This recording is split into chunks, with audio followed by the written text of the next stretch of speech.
श्रीमान् वेङ्कटनाथार्य कवितार्किककेसरी वेदान्ताचार्यवर्यो मे सन्निधत्तां सदा हृदि।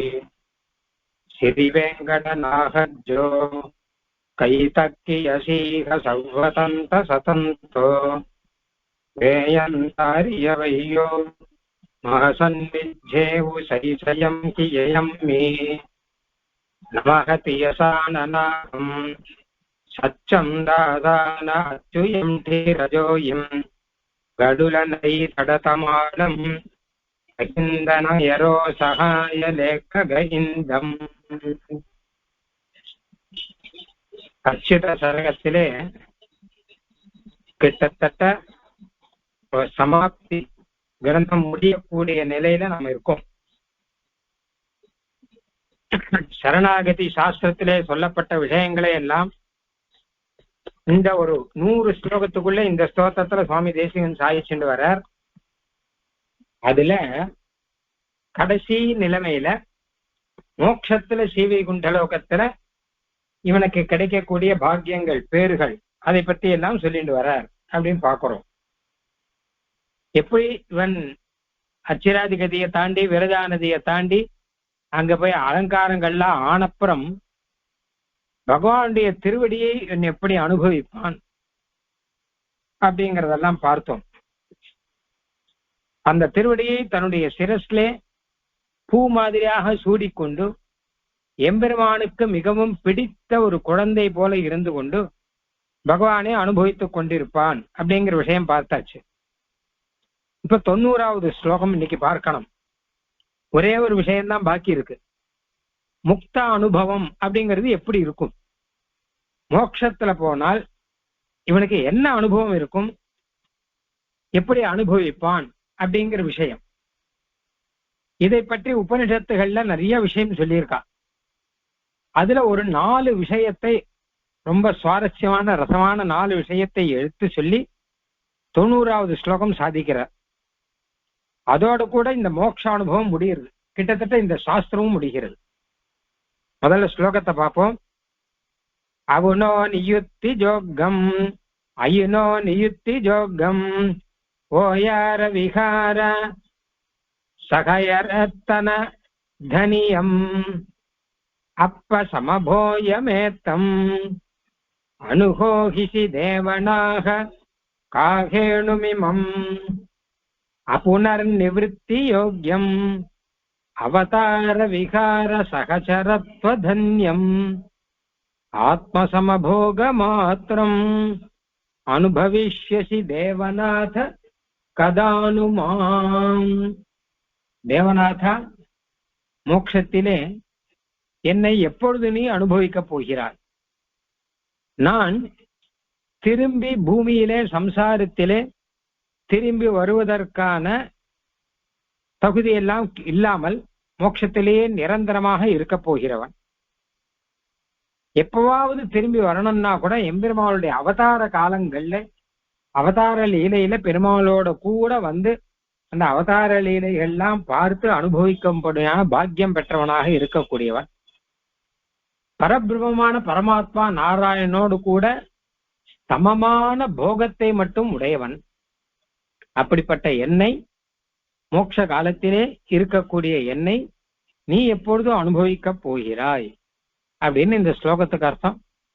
சின்னதா ஒரு ஸ்லோகம் இருக்கு, ஆனா விஷயம் ரொம்ப பெருசு, நிறைய விஷயம் இருக்கு இதுல. நாம முதல்ல பார்த்தோம், ஸ்ரீபாஷ்யத்துல கடைசி அத்தியாயம் பலாத்தியாயம்னு பேர். அதுலதான் இந்த மோட்சத்துக்கு போற வழிகள், அங்க போய் என்ன அனுபவிக்கிறான் எல்லாமே இருக்கு அதுல. அந்த பலாத்தியாயத்துல கடைசி பாதம், அந்த பாதத்துல இந்த மோட்ச அனுபவத்தை பத்தி எல்லாம் சொல்றார். அந்த விஷயங்களை தான் சுருக்கி இங்க இந்த ஸ்லோகத்துல சொல்லியிருக்கார் அப்படின்னு நம்ம புரிஞ்சுக்கலாம். இப்போ இங்கிருந்து சம்சாரத்தை விட்டுட்டு மோட்சம், மோட்சம்னாலே சம்சாரத்தை விடுதல், மோட்சங்கிற பதத்துக்கு விடுதல்னு அர்த்தம்.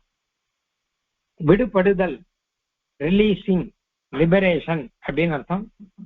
சம்சார பந்தத்திலிருந்து விடுபட்டு மோட்சத்துக்கு போறான். போனா அங்க என்னவா இருப்பான்? ஒருத்தர் சம்சார பந்தத்தை விட்டுட்டான்னு வச்சுக்கோங்க, அதுக்கப்புறம் என்ன இருக்கும், எப்படி இருக்கும் அப்படிங்கறத யாருக்குமே நம்மளால கெஸ் பண்ண முடியாது, கஷ்டம். ஏன்னு கேட்டா என்ன, நம்ம போய் முன்னாடி போய் பார்த்தோமா, இருந்து பார்த்தோமா, ஒண்ணும் தெரியாது நமக்கு.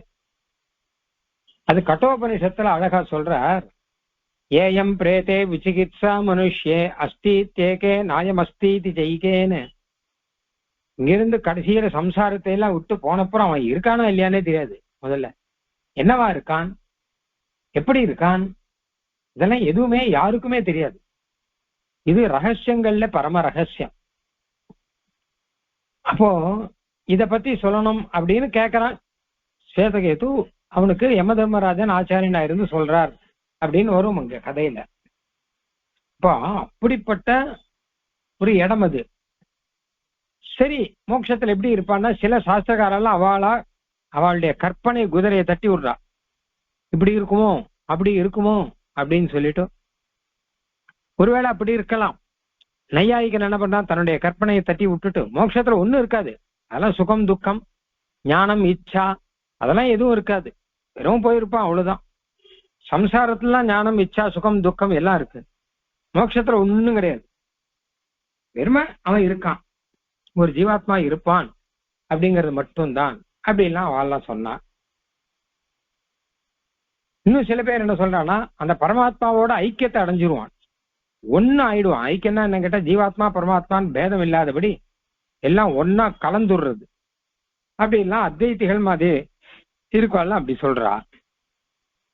ஆனா நமக்கு இவா எப்படி சொல்றான்னு இருக்கட்டும், ஏன்னா இவர்கள்லாம் கற்பனையினாலே சொல்லுகிறார்கள். உபனிஷத்து என்ன சொல்றது அப்படின்னு தானே முக்கியம். வேதம் என்ன சொல்றதோ அதுதான் நம்ம வச்சுட்டு இருக்கோம். உபனிஷத்து என்ன சொல்றதுன்னு கேட்டான்னா, பரம ஆனந்தத்தை அடைவான் அப்படின்னு சொல்றது.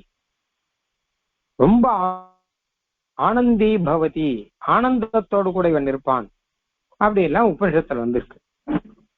அதனால அதுதான் மோட்ச ஆனந்தம், பிரம்மானுபவ ஆனந்தம் அப்படின்னு தான் சொல்றது. சர்வான் காமான் சஹ பிரம்மணா விபஸ்சிதேதி, பிரம்மத்தை அனுபவிப்பான், பிரம்மத்தினுடைய கல்யாண குணங்களை எல்லாம் அனுபவிப்பான் அப்படி எல்லாம் சொல்றது. மோட்சம்னா எப்படி இருக்குங்கிறத வேதத்துல பல இடத்துல பார்த்தோம்னா பிரம்மா அனுபவம் அப்படின்னு தான் சொல்றது. நையாயிகன் சொல்ற மாதிரி ஒண்ணுமே கிடையாதுன்னு சொல்லல, அனுபவம் இருக்கு, ஆனந்தம் இருக்கு அப்படின்னு சொல்றது. அத்வைத்திகள் சொல்ல மாதிரி பிரம்மத்தோட கலந்துடுறான்னு சொல்லல, பிரம்மத்தை அனுபவிக்கிறான் அப்படின்னா என்ன அர்த்தம், அனுபவிக்கப்படுபவர் பிரம்மம், அனுபவிக்கிறவன் இவன். அந்த ஒரு வித்தியாசம் இருக்கு ரெண்டு பேருக்கும், ஐக்கியம் கிடையாது, வித்தியாசம் இருக்கு அப்படின்னு உபநிடத்துல பல இடத்துல வருது. இது பிரம்மத்தை அனுபவித்துக் கொண்டிருக்கிறான் மோட்சத்திலே அப்படின்னு. அதனால அதை வச்சு பார்த்தோம்னா மோட்சத்துல என்ன இருக்குன்னு கேட்டா, சுருக்கமா சொன்னா பிரம்ம அனுபவம்.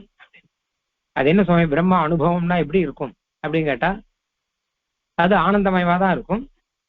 நமக்கு பிடிச்சவர் ஒருத்தர், அவர் செய்யற லீலைகள்லாம் பார்த்து நம்ம சந்தோஷமாக அனுபவித்துக் கொண்டிருக்கலாம்.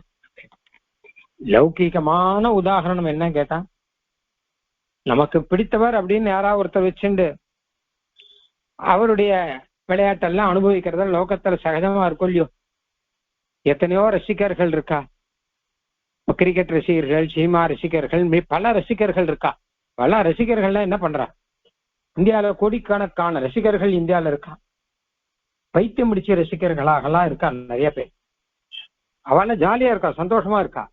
இல்ல சந்தோஷமா இருக்கிறதுக்கு என்ன காரணம் கேட்டா, இல்ல அவர்கள் யாருடைய ரசிகர்களோ அவர்களுடைய ஒரு விளையாட்டோ எல்லாத்தையும் பார்த்து பார்த்து இவ ரசிக்கிறான், ரொம்ப ஆனந்தம் இவளுக்கு அதுதான் அப்படின்னு கொள்ளியோ.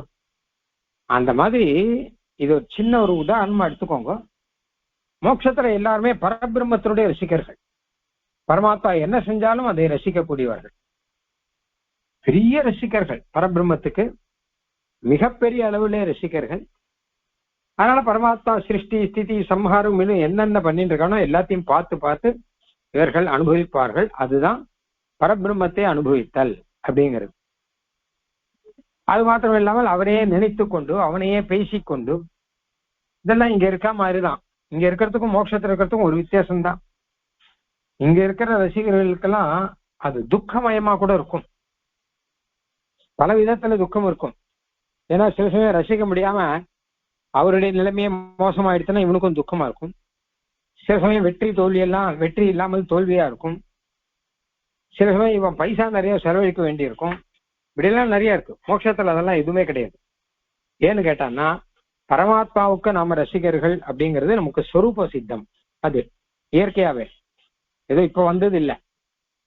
இயற்கையா எம்பெருமான் ஜீவாத்மா பரமாத்மான்னு இருக்கும்போது ஜீவாத்மா பரமாத்மாவுக்கு சேஷன் அப்படின்னு தான் இருக்கு. அதனால அவனை ரசிக்கும் போது ஆனந்தமாக அவனையும் அவனுடைய கல்யாண குணங்களையும் எல்லாத்தையும் ஆனந்தமாக ரசித்துக் கொண்டிருப்பார்கள். இந்த ஆனந்த அனுபவம், அதனால்தான் இது ஆனந்த அனுபவம் மாறுது. பரபிரம்ம அனுபவங்கிறது ஆனந்த அனுபவமாக இருப்பதற்கு காரணம் அதுதான். அவன் சேஷி, நாம் சேஷர்கள். அதனாலே அவனுடைய லீலைகள், அவனுடைய கல்யாண குணங்கள், அவன் தான் நமக்கு மோட்சம் கொடுத்தான். அந்த வைபவங்கள் இதையெல்லாம் நாம் அனுபவிக்கலாம், மனசால அனுபவிக்கலாம், வாயால பேசி அனுபவிக்கலாம், இப்படி எல்லாம் இருக்கலாம். இதை தவிர நமக்கு வேற எந்த பந்தகமும் எதுவும் கிடையாது. இங்க சம்சாரம் மாதிரி கிடையாது. சம்சாரத்துல ரசிக்கவர்கள்லாம் கொஞ்ச நேரம் ரசிக்கலாம், அதுக்கப்புறம் அவாவா சாப்பாடு எல்லாம் இருக்கும் இல்லையோ, அவா சாப்பாடு அவா பொழிப்பு அதெல்லாம் பார்க்கணும் இல்லையோ, இவர்களும் பார்க்கணும் அவர்களும் பார்க்கணும். யார் ரசிக்கிறர்களோ அவளுக்கும் தனி லைஃப்னு ஒன்று இருக்கு, ரசிக்கப்படுபவர்களுக்கும் இருக்கு. மோட்சத்தில் அதெல்லாம் எதுவும் கிடையாது. ஏன்னு கேட்டோம்னா அங்க பசி தூக்கம் தாகம்லாம் எதுவுமே கிடையாது. அதனால பகவானை அனுபவிக்கிறது தான் வேலையே, வேற வேலை கிடையாது. அது சொரூப சித்தமாக ஆத்மாவினால இருக்கிறபடினாலே ஆத்மத்வாதபி சர்வதாகன்னு அன்னைக்கே சொன்னேன். அதாவது வெளியில இருக்கால ரசிக்கல, நமக்கு உள்ளுக்குள்ளேயே அந்தரியாமையா இருக்கிற பகவான் அவன். அதனால நம்மையே நாம் ரசிக்கிற மாதிரி அப்படிங்கிறதெல்லாம் வரும். இந்த மாதிரி பரபிரம்மத்தை அனுபவித்து கொண்டு ஆனந்தமாக இருக்கான் அப்படின்னு சொல்றது இல்லையா. அதுல 4 விஷயம் இந்த ஸ்லோகத்துல சொல்லியிருக்க. ஒவ்வொரு விஷயம் பார்க்கலாம். உபனிஷத் சொல்றாங்க. முதல் விஷயம் புனர் நிவர்த்தி யோக்கியம். புனர் நிவர்த்தினா திரும்பி சம்சாரத்துக்கு வருதல் அது கிடையாது. திரும்பி சம்சாரத்துக்கு வராமடி அதற்கு தகுந்தவனாக அவன் ஆகிவிடுவான் அப்படின்னு அர்த்தம். அதாவது இந்த ரொம்ப முக்கியமான விஷயம், இங்கிருந்து ஸ்ரீவைகுண்ட லோகத்துக்கு போய் எம்பெருமானை அனுபவிப்பவன் அதே என்ன அனுபவிக்கிறான், எப்படி அனுபவிக்கிறாங்கிறதெல்லாம் இருக்கட்டும். முக்கியமான விஷயம் திரும்பி வரமாட்டான். ஏன்னு இதை விட்டுட்டு இங்கிருந்து மோட்சம் பெற்று போறதுதான் இத்தனை பாடுபட்டது. இத்தனை சாஸ்திரங்கள் இருக்கிறது அதுக்காக தானே, இவன் சரணாகதி பண்ணது அதுக்காக தானே. போயிட்டு கொஞ்ச நாள் அங்க இருந்துட்டு திரும்பி வந்துருவான் அப்படின்னா இத்தனை பண்ணியும் கொஞ்சம்தான் பிரயோஜனம், அப்புறம் பிரயோஜனம் இல்லைன்னு ஆயிடும். உதாரணத்துக்கு சொர்க்கம் எடுத்துக்கோங்களேன், அது அப்படிதான். இங்க நிறைய புண்ணிய கர்மங்கள்லாம் பண்ணி அதன் பலனாக சொர்க்கத்துக்கு போனா கொஞ்ச நாள் இருப்பான், அப்புறம் திரும்பி வந்துருவான். பாப கர்மங்கள் பண்ணி நரகத்துக்கு போனா கொஞ்ச நாள் இருப்பான்னு திரும்பி வந்துருவான். இன்னும் நல்ல உயர்ந்த புண்ணியங்கள்லாம் பண்ணி தேவலோகத்துல இந்திர பதவியே கிடைச்சாலும் அங்க போய் கொஞ்ச நாள் இருப்பான், திரும்பி வந்துருவான். இல்ல அதையும் தாண்டி சத்தியலோகத்துல பிரம்மாவனுடைய பதவி கிடைத்தாலும் இல்ல கைலாசத்துல சிவனுடைய பதவி கிடைத்தாலும் எங்க போனாலும் கடைசியில திரும்பி வர்றோம். ஏன்னா ஒரு குறிப்பிட்ட காலம் வரைக்கும் தான் அங்க இருக்க முடியும். அப்புறம் பிரகிருதி மண்டலத்துல திரும்பி சம்சாரத்துல வந்து மறுபடியும் பிறக்கணும். மனுஷனாவோ மிருகமாவோ பட்சியாவோ புழுவாவோ பூச்சியாவோ இவன் பாப்பத்துக்கு ஏத்த மாதிரி எங்க எப்படி பிறக்கணுமோ அப்படி பிறந்துதான் இருக்கான். அதனால ஒரு முடிவுங்கிறது கிடையாது, திருப்பி இங்க வருதுதான். ஆப்ரம்ம பவனா லோகாக புனராவர்த்தினோர்ஜுனா மாம் உபேத்தியது கௌந்தேய புனர்ஜன்மன வித்யதே. இந்த பகவத்கீதையில கண்ணன் சொல்றான், நீ பிரம்மலோகம் சத்தியலோகம் வரைக்கும் போனா கூட சம்சாரத்துல திரும்பி வந்துதான் ஆகணும். புனர்ஜன்மம்ங்கிறது உண்டு. ஆனா மாம் உபேத்திய சீவிகின்ற லோகத்திலே என்னை வந்து அடைந்தா விட்டாயானால் புனர்ஜன்ம நவித்யதே, மறுபடியும் புனர்ஜன்ம கிடையாது. இத வேதம் எங்க சொல்றது அப்படின்னா அர்ச்சிராதி கதியில ஸ்பஷ்டமா சொல்றது. அர்ச்சிராதி கதியை சொல்லி அயம் ஏஷ தேவபதோ பிரம்மபதா, இதுதான் தேவ மார்க்கம்னு பேருன்னு சொல்லி ஏதேன பதா பிரதிபத்தியமானா இமம் மானோ ஆவர்த்தம் நாவர்த்தந்தே நாவர்த்தந்தே, இந்த வழியில சீவிகின்ற லோகத்துக்கு போனோம் திரும்பி வரமாட்டான், திரும்பி இந்த சம்சார லோகத்துக்கு வரமாட்டான் அப்படிங்கிறத ஸ்பஷ்டமா சொல்றது வேதம். நெச புனராவர்த்ததே நெச புனராவர்த்ததேன்னு சாந்தோக உபநிஷத்துல வரும். புனராவர்த்ததே, திருப்பி இந்த சம்சாரத்துக்கு வரமாட்டான், பல இடத்துல இருக்கு வேதத்துல. அதனால மோட்சம் அப்படின்னு சொன்னா இங்கிருந்து விடுபட்டு போனவன் போனவன் மறுபடியும் திருப்பி இங்க வந்துட்டான் வச்சுக்கோங்க, அப்போ அது பெரிய அளவுல பலனா இருக்காது. ஆனால் மோட்சத்துக்கு போனவன் திரும்பி வரமாட்டான். அழகா பெரியாழ்வார் சொல்ற மாதிரி ஏற்றி வைத்து ஏணி வாங்கி இங்கிருந்து ஏற்றி வைத்து அதுக்கப்புறம் அந்த ஏணியை எடுத்துருவாராம். திரும்பி இறங்கிடக்கூடாது இவன் அப்படிங்கிறதுக்காக திரும்பி சம்சாரத்துக்கு இவன் போகக்கூடாது. ஏன் இவன் சம்சாரத்துக்கு திரும்பி வரமாட்டான் அப்படின்னு கேட்டா அதுக்கு பல காரணங்கள் இருக்கு. ஸ்ரீபாஷ்யத்தில் நிறைய சொல்றார். முதல்ல கர்மா கிடையாது. கர்மா இருந்தா தானே திரும்பி வரணும். புண்ணியபாப கர்மாங்கிறது கிடையாது, அதையெல்லாம் ஒழிச்சுட்டான், அதனால திரும்பி வரமாட்டான். சரி, பெருமாள் திருப்பி அனுப்பிச்சுட்டாருன்னா கர்ம கிடையாது. சரி, கர்மம் இல்லாட்டா கூட நீ போய் சம்சாரத்துக்கு போயிட்டு வான்னு பெருமாள் திருப்பி அனுப்பிச்சாருன்னா அனுப்ப மாட்டார் அப்படின்னு. பெருமாள் திருப்பி அனுப்ப மாட்டார். ஏன்னா இப்படிப்பட்ட ஒரு குழந்தை தனக்கு கிடைக்கணும்னு காத்துட்டு இருக்காரு. அவர் அந்த குழந்தைய அவர் திருப்பி அனுப்புவார்? இவன் நம்ம கிட்ட வராம சம்சாரத்துல நம்ம விட்டுட்டு போய் பிரிஞ்சு போய் சம்சாரத்துல கஷ்டப்பட்டு இருக்கேன்னு தங்கிட்ட மெதுவா கூட்டுண்டவர் திருப்பி அனுப்புவாரா என்ன? அவன் கிடைச்சி தனக்கு லாபம்னு நினைக்கிறவர், அதனால திருப்பி அனுப்ப மாட்டார். சரி, அவர் திருப்பி அனுப்ப வேண்டாம். ஜீவாத்மா இவனே நான் போயிட்டு வரேன், திரும்பி போயிட்டு வரேன், எனக்கு சம்சாரத்துல போய் கொஞ்ச நாள் இருந்துட்டு வந்தா தேவையில்ல போல இருக்கு, இங்க ரொம்ப நாள் இங்க இருந்து போர் அடிக்கிறது அப்படின்னு திரும்பி வருவானா அப்படின்னா அவனுக்கு ஜீவாத்மாவுக்கு அந்த எண்ணமே வரவே வராது. ஏன்னா மேல இருக்கிற பரமாத்மா அனுபவம், பரபிரம்ம அனுபவங்கிறது அப்படிப்பட்டது. அப்படிப்பட்ட பரபிரம்ம அனுபவத்துக்கு திருப்பி போன ஆசைப்படுவானா? ஜெயில இருந்துட்டு ஜெயில இருந்து வெளியில வந்துட்டு ஒருத்தன் அங்க வந்து ஆனந்தமாக வெளியில வந்து நல்லவனாக பணக்காரனாக சந்தோஷமாக இருக்கிறவனா தான் மறுபடியும் ஜெயிலுக்கு போகணும் தப்பு பண்ணிட்டு நினைப்பானா? இல்லையே. அதனால இவனும் போகணும்னு ஆசைப்பட மாட்டான். ஆக கர்மாவும் கிடையாது, பெருமாளும் இவனை என்னானான்னு திருப்பி விடவே மாட்டான். இவனும் திரும்பி வரணும்னு ஆசைப்படவே மாட்டான். அதனால எந்த விதத்திலையும் இங்க திரும்பி வரமாட்டான். சரி, இதுக்கெல்லாம் என்ன பிரமாணம்? இவன் திரும்பி வரமாட்டான், பெருமாளை அனுப்ப மாட்டான். பெருமாள் அனுப்ப மாட்டான். ஏன் அனுப்ப மாட்டார்? அவர் தான் சுதந்திரனாச்சே, அனுப்புறேன்னா அனுப்பலாமே அப்படின்னு அனுப்ப மாட்டார். அது எப்படி அனுப்ப மாட்டான்னு நிச்சயமா சொல்றவங்கன்னா வேதத்துல சொல்லியிருக்கு. புனகா நாவரத்தை திருப்பி அனுப்ப மாட்டார். எப்பவுமே அவன் திரும்பி வரமாட்டான்னு வேதம் சொல்றோம். வேதத்தை மீறி பெருமாள் கூட நடக்க மாட்டார். நமக்கு எல்லாமே சாஸ்திரம் தானே, வேதம் தானே பிரமாணம். அதனால வேதத்திலேயும் ஸ்பஷ்டமா சொல்லியிருக்கு அப்படின்னு தான் இந்த விஷயத்தான் தான் ஸ்ரீபாஷ்யத்துல இருந்துருக்கு. அதனால ரொம்ப முக்கியமான ஒரு விஷயம், மோட்சத்துல என்ன இருக்கு எப்படி இருக்குங்கிறதெல்லாம் இருக்கட்டும். முதல்ல போனவர்கள் இந்த சம்சாரத்தை விட்டு ஒரு உபாயம் பண்ணி மோட்சத்துக்கு போனவர்கள் திரும்பி வரமாட்டார்கள்.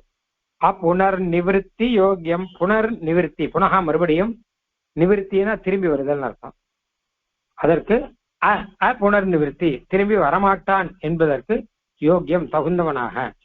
இவன் வந்து திரும்பி வரத்துக்கான பிரசக்தி இவனுக்கு கிடையாது, கர்ம கிடையாது. அதனால முக்தர்களுக்கு சமமாக நித்தியர்களுக்கு முக்தர்களாக இருப்பான், நித்தியர்களுக்கு சமமாக அங்கேயே இருப்பான் அப்படிங்கிறது தான் இதுல முக்கியமான விஷயம்.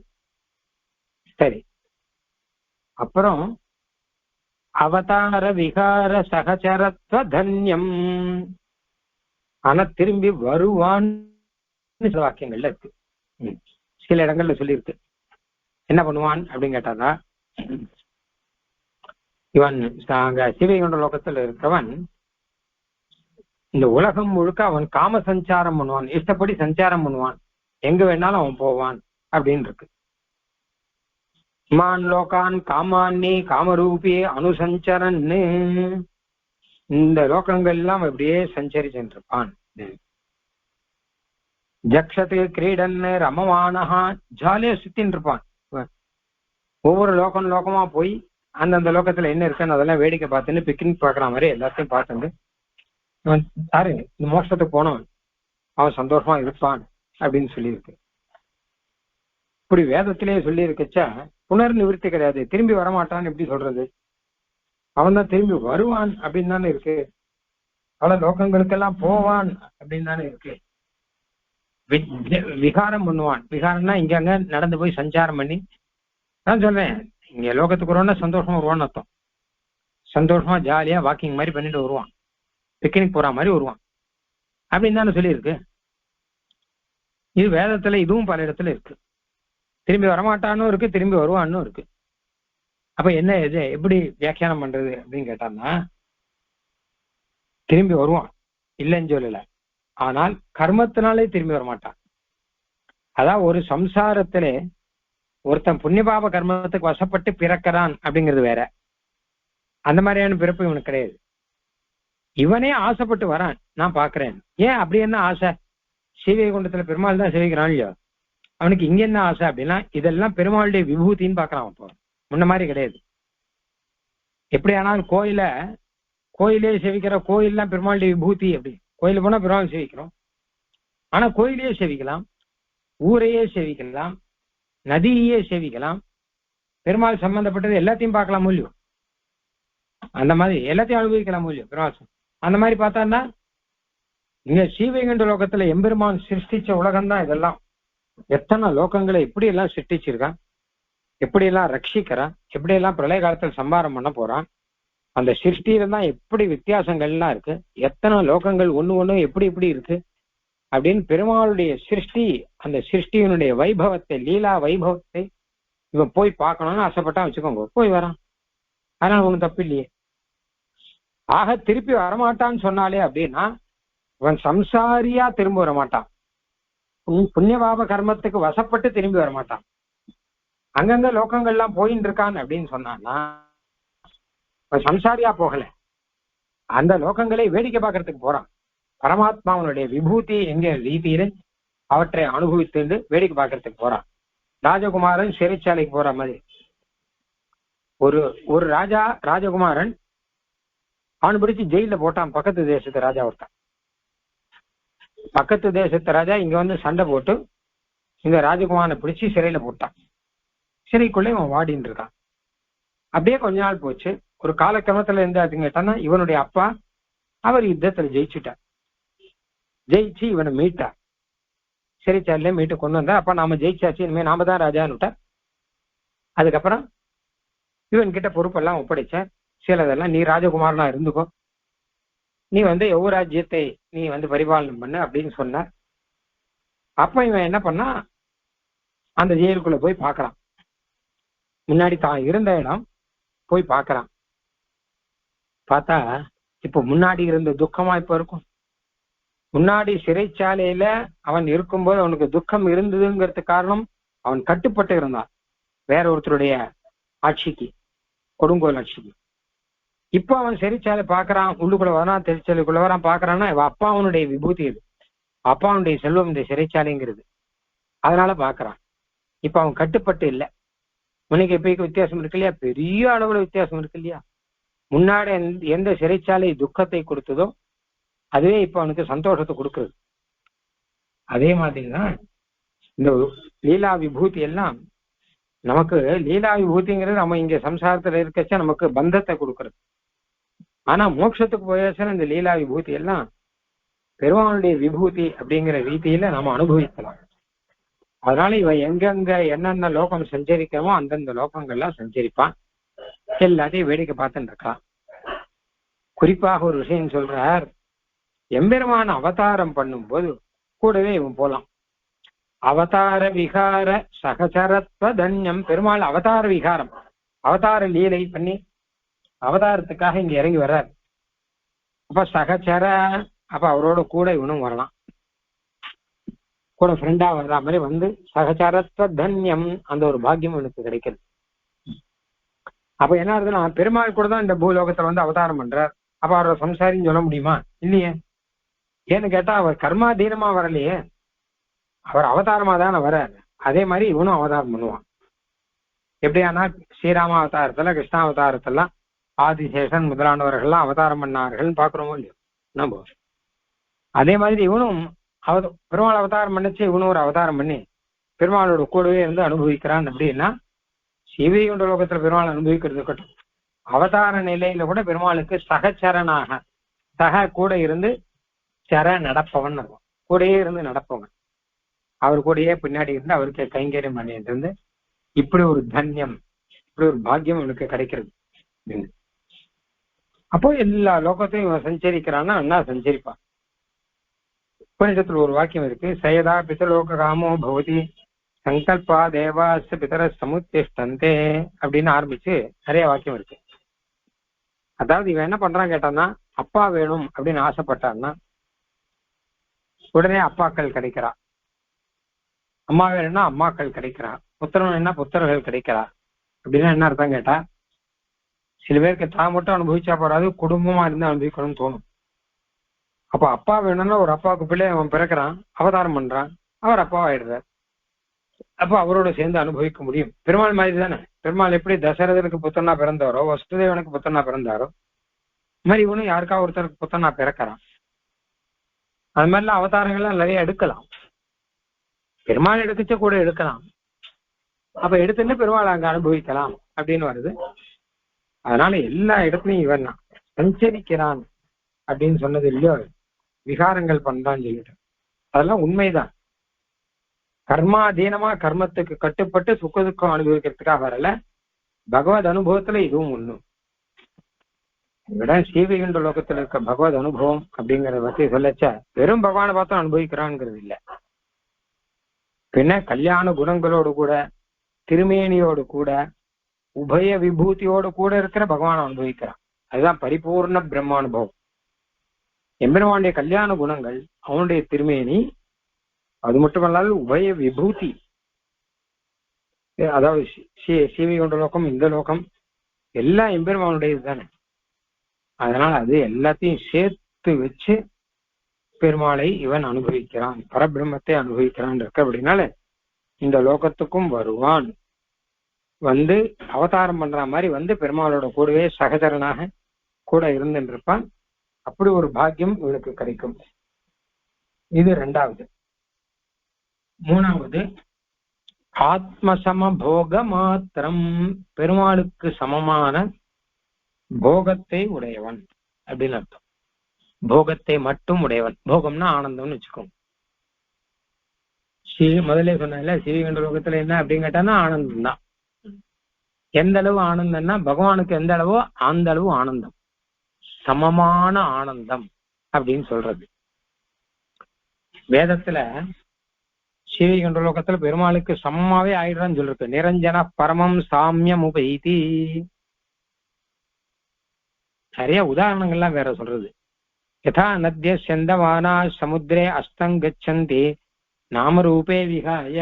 நதிகள்லாம் அப்படியே போயின்னு இருக்கு. கங்கா நதி, யமுனா நதி, காவேரி நதி எல்லாம் இருந்தா கூட சமுத்திரத்துக்கு போயாச்சுன்னா அதுக்கப்புறம் வித்தியாசம் கிடையாது. அதுக்கப்புறம் சமுத்திரம் போலவே ஆயிடும். சமுத்திரம் உப்பு கரிக்கிற மாதிரி இதுவும் உப்பு கரிச்சோம். கங்கா நதி எவ்வளவு சுத்தமா இருக்கும், ஆனா சமுத்திரத்துக்கு போனா உப்பு தான் கரிக்கும். சமுத்திரத்துக்கு போயாச்சுன்னா கங்கா யமுனாங்க பேர்லாம் கிடையாது, எல்லாம் ஒன்னா இருக்கு. எல்லாம் சமுத்திரத்துக்கு போல ஆயிடுறது எல்லாமே. உதாரணம் உபநிஷத்து சொல்றது. அதே மாதிரியாக பரமாத்மாவோட போய் இவன் கலக்கிறபடினால என்ன ஆச்சுன்னு கேட்டான்னா அவரை போலவே ஆயிடுறான் எல்லாத்தையும். இவனுடைய தனித்துவமான இவன் மனிதனாக இருந்தான் அப்படிங்கிறது அதெல்லாம் இருக்காது. தாசன்கிறது மட்டும் இருக்கும். பழைய நினைவுகள்லாம் போயிடும், பழைய சம்சாரங்கள்லாம். அப்போ பெருமாளுக்கு சமமாக ஆயிடுறான். பெருமாளுக்கு என்ன போகமோ அந்த போகம் இவனுக்கு கிடைச்சிடுறது அப்படின்னு இதுவும் உபநிடத்துலாம் இருக்கு. ஆனா இதுலயும் பெரிய விசாரங்கள்லாம் பண்ணிருக்கா. பெருமாளுக்கு சமமா ஆறான்னு எப்படி சுவாமி சொல்ல முடியும்? பெருமாள் சகல லோகத்தையும் சிருஷ்டிக்கிறார், இவன் சிருஷ்டிக்க முடியுமா? பெருமாள் எல்லாத்துக்குள்ளேயும் அந்தரியாமையா இருக்கார், இவன் இருக்க முடியுமா? பெருமாளுக்குன்னு தனிப்பட்ட சிலதெல்லாம் இருக்கும் இல்லையோ. சகல ஜெகத் சிருஷ்டி பண்ணுவார், ரட்சணம் பண்ணுவார், சம்ஹாரம் பண்ணுவார், எல்லாத்துக்குள்ளேயும் அந்தரியாமையாக இருப்பார், ஸ்ரீயப்பதியாக இருப்பார். எப்படி இருக்கு பெருமாளுக்கு இதெல்லாம்? இதெல்லாம் இவனுக்கு எதுவுமே கிடையாது. இவன் சிருஷ்டி பண்ண முடியாது, சம்ஹாரம் பண்ண முடியாது, அந்தரியாமையாக ஆக முடியாது. அப்படி வச்சு பெருமாளுக்கு சமமா ஆயிடுறார். அதுவும் பரமம் சாமியம் உபைத்தின்னு இருக்கு வேதத்துல. கொஞ்சம் கூட வித்தியாசம் பார்க்க முடியாதபடி ஒத்துமையா அவ்வளவு சமமா ஆயிடுறா அப்படின்னு. இது எப்படி அப்படின்னு இதுல விசாரங்கள்லாம் பண்ணி, அப்படி இல்லப்பா, போகத்துல சமமா இருக்கான்னு அர்த்தம். அவ்வளவுதான் சூத்திரக்காரர் சொல்லிருக்க. போக மாத்திர சாமியன் இங்க ஆச்சான்னு சூத்திரம் வியாசர் பண்ண சூத்திரம். சமம்னு சொன்னதெல்லாம் போகத்துல மட்டும்தான். பெருமாளுக்கு என்ன ஆனந்தமோ அந்த ஆனந்தம் இவனுக்கு உண்டு அப்படின்னு அர்த்தம். அவ்வளவுதான். அதோட சமம் நிறுத்திக்கணும். மற்றபடி எல்லா விதத்திலும் பெருமாளுக்கு சமம் ஆகக்கூடாது. ஏன்னா பெருமாள் சுவாமி, நாமெல்லாம் தாசர்கள். அது சரி என்ற உலகம் போனாலும் மாறாது. அங்கேயும் அவர் தான் சுவாமி, அங்கேயும் நாம தான் தாசர்கள் அப்படின்னு. முன்னாடியே சொன்ன மாதிரி ஜெகத் சிருஷ்டி, உலகை படைத்தல், உலகுக்கு அந்தரியாமையா இருத்தல், இதெல்லாம் நமக்கு வராது என்னன்னாலும். அதனால அந்த அம்சத்துல சமம் இல்லை. எந்த அம்சத்துல சமம் சொன்னா, போகம் பகவானுக்கு என்ன போகமோ அந்த போகம் இவனுக்கு ஆனந்தமோ அந்த ஆனந்தம் இவனுக்கு கிடைக்கும். அவ்வளவுதான். அந்த அம்சத்துல தான் சமம். அது எப்படி கிடைக்கும்? பகவான் சிருஷ்டி பண்றார், லீலா விபூதியை சிருஷ்டி பண்ணான்னா அவருக்கு லீலாரசம் கிடைக்கிறது. அது இவனுக்கு எப்படி கிடைக்குதுன்னா, சிருஷ்டி பண்ணலையே அப்படின்னு கேட்டா, சிருஷ்டி பண்ணாட்டா கூட அந்த பகவான் பண்ற சிருஷ்டியை பாக்குறானோ இல்லையோ, பாக்குறதுனாலே அந்த ரசம் கிடைக்கும். அதுக்குதான் அந்த உதாரணம் என்ன, லோகத்துல கிரிக்கெட் எல்லாம் பாக்குறவாளே சந்தோஷமா இருக்கா இல்லையோ, அந்த மாதிரி இவனும் சந்தோஷமா இருக்கலாம். என்னுடைய பெருமாள் இவ்வளவு அழகா பண்றார் அப்படின்னு சொல்லிட்டு. அதனால போகம்ங்கிறது சமானமா இருக்கும். இப்போ ஒரு வேடிக்கை பாருங்க, பெருமாள் சிருஷ்டி பண்றார், இவன் சிருஷ்டி பண்ணல, ஆனா கூட போகம் ரெண்டு பேருக்கு உண்டு. பெருமாள் சம்ஹாரம் பண்றார், இவர் சம்ஹாரம் பண்ணல, ஆனா கூட அந்த போகம், அந்த ரசானுபவங்கிறது ரெண்டு பேருக்கு உண்டு. சமமா இருக்கும். அதுல கொஞ்சம் கூட வித்தியாசம் கிடையாது. அதான் பரமம் சாமியம் உபைத்தி அப்படிங்கிற ஏற்றத்தாழ்வே கிடையாதான். ஒரே அளவு அவருக்கு என்ன ஆனந்தமோ அந்த ஆனந்தத்துல கொஞ்சம் கூட குறையாமல் இவனுக்கும் ஆனந்தம் அப்படிங்கிறது வந்துவிடும் அப்படின்னு. எல்லாத்தையும் சந்தோஷமா அனுபவிக்கலாம். பெருமாள் பண்ற அதை பார்த்து சந்தோஷமா இவன் அனுபவிச்சு. இந்த போகம் தவிர வேற எந்த அம்சத்திலையும் பெருமாளுக்கு நமக்கு சமம்னு நினைச்சு கூட பார்க்கக்கூடாது. ஏன்னா அவன் சுவாமி, நாமெல்லாம் தாசர்கள் அப்படிங்கிறது மட்டும்தான். அது மாறவே மாறாது. போக மாத்திர சாமியலிங்காச்சன்னு சூத்திரம். போகம் மட்டும்தான் சமம், ஆனந்தம் மட்டும்தான் சமம், பெருமாளுக்கு இவனுக்கும் சமம் அப்படின்னு அர்த்தம். அந்த போக மாத்திரம் சூத்திரத்தில் சொன்னது அப்படியே போடுற பாருங்க. ஆத்மசம போக மாத்திரம், பெருமாளுக்கு சமமான போகங்கள், அந்த போகங்களை, அந்த பரபிரம்ம அனுபவத்தை இவன் பெறுகிறான். பெருமாளுக்கு ஏற்கனவே பரபிரம்ம அனுபவங்கிறது அவருக்கு தனக்கு தானே உண்டு, அது இருக்கு. அதுக்கு மேல இவனுக்கு அவருக்கு என்ன ஆனந்தமோ அந்த ஆனந்தம் கொஞ்சம் கூட இருக்கு. தாரதமியம் கிடையாதுன்னு சொல்ற, ஏற்றத்தாழ்வு எல்லாம் கிடையாது. இதுக்கு முன்னாடியே நித்திய சூரியெல்லாம் இருக்கா இல்லையோ, அவளுக்கு நிறைய போகம் வரும், இவனுக்கு போகம் குறைவு அப்படிங்கிறதெல்லாம் கிடையாது. அண்ணா நிரஞ்சன பரமம் சாமியம் உபைத்தி, அதுல ஏற்றத்தாழ்வு கிடையாது, எப்பவுமே சமமா இருக்கான் அப்படின்னு அர்த்தம். இது மூணாவது விஷயம். இத உபநிடத்துல நன்னா சொல்றது. போகத்துல சாமியம், மற்றதுல அவன் சேஷனா இருக்கான், தாசனா இருக்கான் அப்படிங்கறதெல்லாம் சொல்றது. அடுத்து நாலாவது விஷயம், அனுபவிஷ்யசி தேவநாதா. அனுபவிஷ்யசினா அனுபவிக்க போகிறாய், தேவநாதா மாம் என்னை அனுபவிஷ்யசி அனுபவிக்க போகிறாய். இதுல விஷயம் என்ன கேட்டானா, ஸ்ரீவைகுண்டத்துல போனால் பகவானை ஜீவாத்மா அனுபவிக்கிறானா இல்ல ஜீவாத்மாவை பரமாத்மா அனுபவிக்கிறானா அப்படின்னு கேட்டா, மேலோட்டமா பார்த்தோம்னா நாமெல்லாம் அங்க போய் பரமாத்மாவை நம்ம அனுபவிக்கிறோம்னு வரும். ஆனா இந்த ஸ்லோகத்துல ஜீவாத்மாவான என்னை நீ எப்போ அனுபவிக்க போகிறான்னு கேட்கிற. முதலே சொன்ன மாதிரி கதா கதா அப்படின்னு கதா ஸ்லோகங்கள் கிட்டத்தட்ட 10 ஸ்லோகம் பார்த்த முடியும். அனுபவிஷ்யசி தேவநாத கதானுமாம், எப்பொழுதுதான் என்னை அனுபவிக்க போகிறாயோ அப்படிங்கிற. இப்ப நாம போய் பரிபூர்ண பரபிரம்ம அனுபவம் பெறுகிறோம் மட்டுமல்லாமல் பரமாத்மாவும் நம்ம அனுபவிக்கிறான். அது எப்படி சுவாமி முடியும்? நாம தான் அவனை அனுபவிக்கிறோங்கிறது பொறுத்தா. ஏன்னா அவன் சேஷி, அவன் சுவாமி. சுவாமியானவர் செய்யற அற்புதமான லீலைகளை வேலைக்காரனா அனுபவிப்பான். எங்க சுவாமி இப்படி எல்லாம் பண்றார் அப்படின்னு. பெருமாள் சிருஷ்டி பண்ணாலோ ஸ்திதி பண்ணாலோ சம்ஹாரம் பண்ணாலோ அதெல்லாம் வேடிக்கை பார்த்து எத்தனை அழகா பண்றார் அப்படின்னு அதை நம்மளாம் பார்த்து ரசிக்கலாம், அனுபவிக்கலாம். நம்ம கிட்ட அனுபவிக்கிறதுக்கு என்ன இருக்கு? ஒண்ணும் கிடையாது. அப்படின்னு பெருமாள் நம்மளே அனுபவிப்பார் அப்படின்னு எப்படி சொல்றது? அப்படின்னா குழந்தையானபடினா அனுபவிப்பார். அதான் நம்மளாம் குழந்தைகள் தானே. அதனால அந்த குழந்தைகளை கூட்டு பக்கத்துல வச்சுன்னு எல்லாத்தையும் செஞ்சுட்டு இருந்தா அந்த குழந்தை பார்த்துட்டு இருக்கோம், அதை பார்த்தே அனுபவிப்பாள். அம்மாக்கெல்லாம் என்ன பண்ணுவா, சில சமயம் வேலையெல்லாம் நிறைய இருந்தா குழந்தைய கூட்டு பக்கத்துல உட்காந்து வச்சுட்டு அம்மா இப்படி என்ன பண்றேன் பாரேன் பாரேன் அப்படின்னு சொல்லி அதை பார்த்துட்டு இருந்தா போரும். வேடிக்கை காமிக்கிற மாதிரியாக கண்ணனை வைத்துண்டு தயிர் கடைந்தாள் யசோதை அப்படின்னு மடியில கண்ணை போட்டுண்டு யசோதை தயிர் கடைகிறாள் அப்படின்னு பாகவதத்துல அழகா ஒரு காட்சி வரும். அந்த மாதிரியாக பெருமாள் என்ன பண்றாருன்னா, நாம வேடிக்கை பார்க்கறத அவர் ஆச்சரியமா பார்த்துட்டு இருக்க, இந்த குழந்தை எப்படி பார்த்துட்டு இருக்கு அப்படின்னு.